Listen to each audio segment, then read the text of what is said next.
안녕하세요. 소소한 행복으로 성공적인 인생 만들기 소행성인의 오리배입니다. 여러분 오랜만에 뵙는 것 같죠? 제가 지난주 방송을 못 올리고요.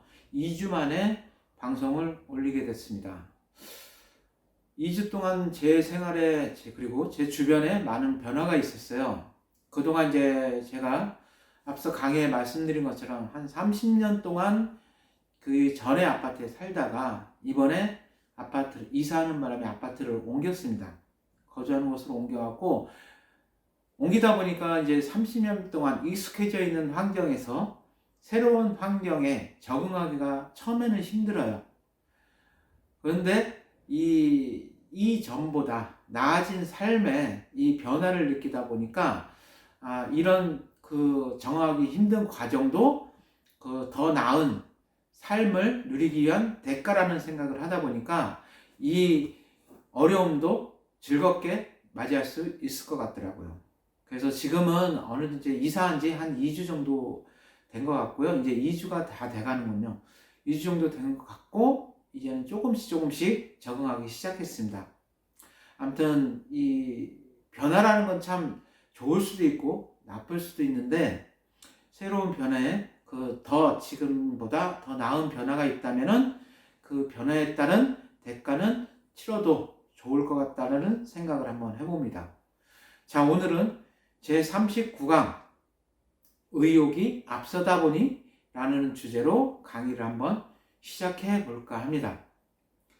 저는 강의에서 이렇게 쭉 들으셨으면 아시겠지만은 이제 병원에서 2년 동안 생활을 하고 그 다음에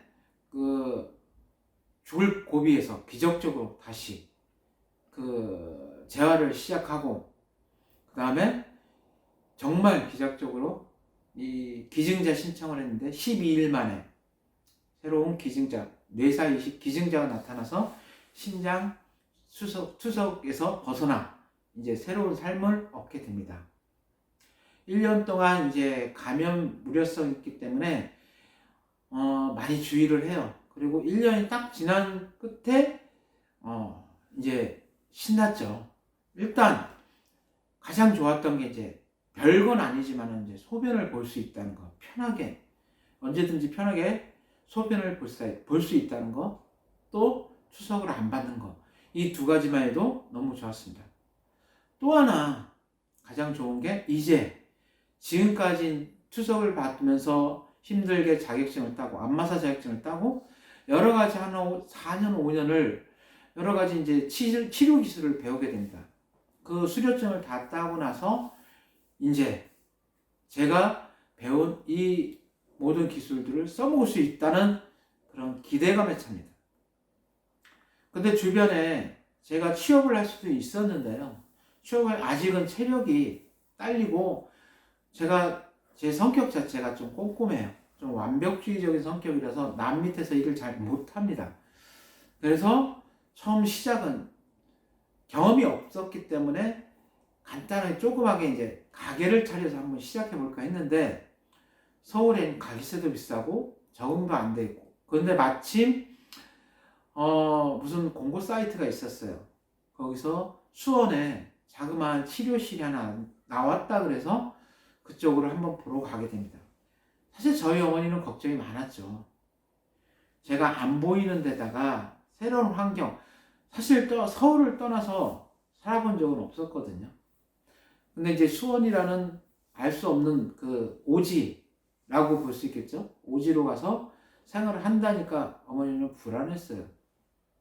그래서 저는 의욕이 앞서다 보니까 빨리 뭐라도 해보고 싶다라는 생각에 수원을 갑니다. 가서 보니까 너무 마음에 들더라고요. 가게 조건도 마음에 들고 이 여러 가지 그 환경도 마음에 들고 그때 시각장애인 저 혼자만 있던 게 아니라요. 수원에도 안마사 협회가 있어요. 수원. 거기 그 건물에 있는 그 치료실이라 제가 활동하는 데는 도움을 많이 받을 수 있겠다라는 생각을 했어요. 그래서 거기서 치료실을 시작을 하게 됩니다. 사실 거리가 저희 있는 집에서 그 치료실까지는 멀었어요. 멀었기 때문에 출퇴근은 힘들고 먹고 자고로 했습니다. 어머니가 일주일에 한두 번씩 오셔서 그 무거운 것들을 들고 밑반찬 같은 건 그 가져다 주시고, 밥 같은 경우는 제가 하고, 거기서의 빨래든가 뭐 이런 생활은 제가 그 전에도 혼자 생활을 많이 했었기 때문에 그렇게 큰 문제는 없었어요. 다행히 제가 유비무환이라고 그동안 준비했던 기술들이 많이 도움이 돼서 소문이 빨리 나게 됐어요. 그래서 손님들이 어느 정도는 와서 먹고 생활할 정도는 되더라고요. 처음 하는 사업치고 그나마 좀 낫습니다. 때로는 바쁠 때는 주변에 사시는 시각장애인, 안마사 자격증이 있으신 분들을 아르바이트를 써서 일을 하기도 하고 있고요. 근데 이 치료실이라는 게 그래요. 대부분 여러분들도 아시겠지만 병원에 가면은 간호사들이나 이런 인턴한테 치료를 받지는 않아요. 누구나 원장한테 받고 싶지. 저 또한 마찬가지더라고요. 이 입소문으로 이 치료실이라는 게 운영이 되기 때문에 내가 여기 와서 안마 치료를 받아서 몸이 좋아지면은 입소문을 거기 가면 치료가 잘 되더라. 이런 식으로 소문이 나기 때문에 사실 아르바이트를 쓴다 그래도 제가 하루에 받는 손님이 6, 7명째고 아르바이트는 한두 명, 많으면 두세 명 하고 퇴근을 하는 거예요. 항상 그러다 보니까 제가 돈을 벌어서 직원들 월급 주기 바빴어요. 근데 이게 과유불급이라고 지나치면 부족하니만 못하다라는 뜻이 있죠.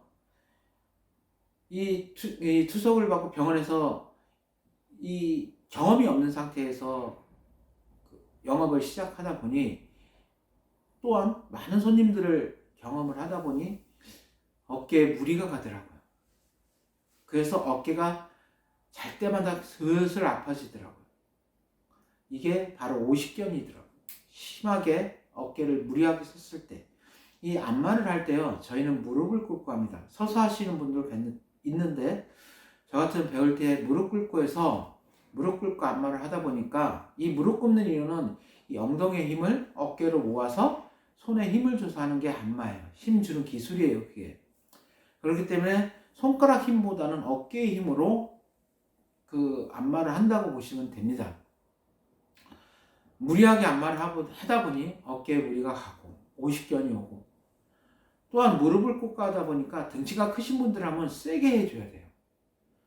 그러다 보니까 한때 세게 무릎 꿇고 요거보다 더 세게 하려면요 한쪽 무릎을 세우고 해야 돼요. 발가락을 굽히고. 근데 힘을 너무 주다 보니까 이 발등에 있는 그 중족골이라는 뼈가 있는데 그 뼈가 골절이 되더라고요. 그래서 6개월, 한 7개월째 깁스를 하게 됩니다. 한 4개월 동안, 아니 4개월이 아니라 4주 동안 깁스를 하고 그 깁스한 발로 또 아픈 어깨를 하다 보니까 결국 몸이 안 좋아지더라고요.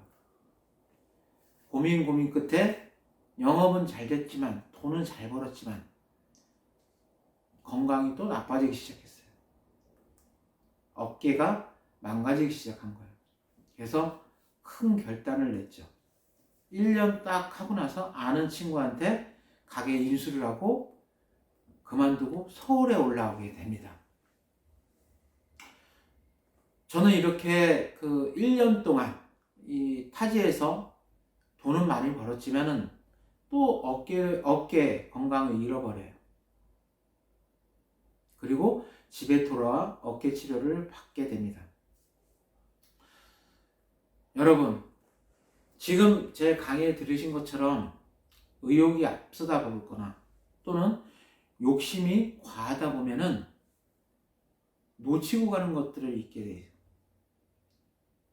제가 정신을 차리게 된 거는 지금 제가 실명을 하고 투석을 받았던 이유도 욕심 때문에, 일에 대한 욕심, 그 욕심 때문에 미처 더 중요한 건강을 잃어버렸어요.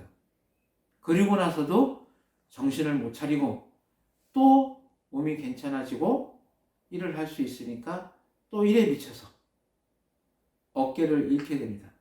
완전히 잃은 건 아니지만 거의 저녁에 잠을 못 잘 정도로 통증이 심했어요. 우울해지기까지 하더라고요. 이 오십견 자체가.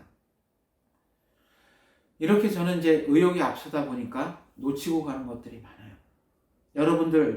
여러분들도 살다 보면은 의욕이나 저처럼 또 욕심이 앞서다 보면은 그 목표를 위해서 너무 지나친 욕심은 금물이라고 저는 생각해요. 그러다 보면은 내 주변에 놓치는 것들이 많게 됩니다.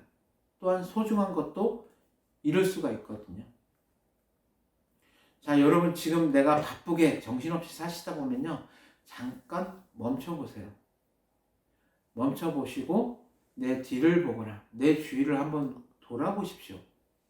혹시 내가 놓치고 가는 건 없는가?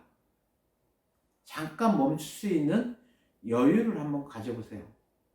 이게 절대 여러분들이 목표하고자 하는 거에 대한 그 시간이 늦춰지는 게 아니에요. 두 발짝 전진을 위한 한 발짝 후퇴라고 생각하시면 됩니다. 지금의 멈춤이 더 나은, 더 소중한 것을 얻을 수 있는 기회라고 생각해 보세요. 그 여유, 그 멈춤이 곧 여러분들을 더 나은 나로 발전시킬 수 있으실 거라고 저는 믿어 의심치 않습니다. 자, 여러분들 한 주 동안 잠깐의 여유 느낄 수 있는 그런 마음가짐으로 보내셨으면 좋겠고요. 저는 또 다음 주에 새로운 모습으로 다시 찾아뵙겠습니다. 그럼 저는 다음 주에 찾아뵙겠습니다. 감사합니다.